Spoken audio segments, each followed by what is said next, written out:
Мы и сейчас считаем, как бы и всегда будем считать гагаузы Украины с гагаузами Молдовы. Мы один народ были, есть и будем. Единственное, мы живем в разных государствах.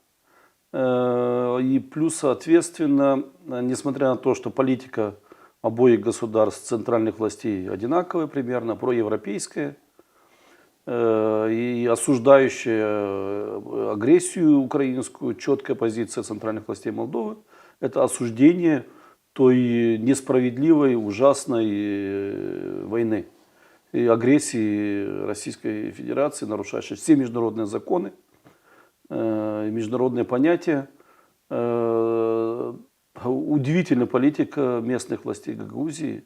Удивительно, когда вот страдает, когда реально убивают рядом с тобой, убивают, разрушают села, города.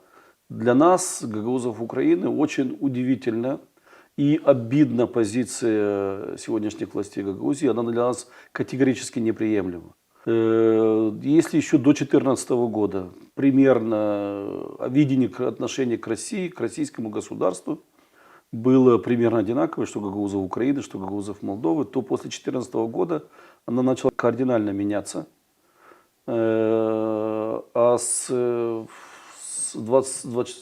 приходом 24 февраля и полномасштабной войны это задело каждого гагауза Украины. Потому что у многих живут родственники в других регионах Украины. То есть мы почувствовали после 22 года, полностью почувствовали этот русский мир. И для нас обидно, что сегодня наши братья так говорят с большим акцентом гагаузский бис русскоязычный ба. Понимаете, когда это слышим, для нас это обидно. Мало того, в последнее время еще больше, потому что более 500, минимум 500 гагаузских украинцев сегодня воюют на фронте за свою страну. К сожалению, есть и погибшие, есть и герои, которые, вы знаете, у нас уже генерал Гагаус есть, герой Украины есть.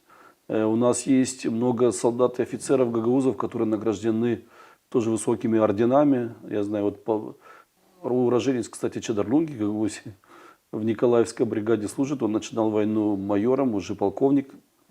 Награжден и орденами за мужество, то есть и медалями, наградами. У нас есть уроженец Александровки, который подбил 60 единиц техники, награжден орденом за мужество.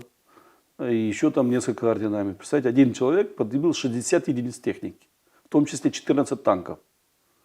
То есть один гагаuz нанес ущерба нашему агрессору на миллионы долларов. Только один гагаuz.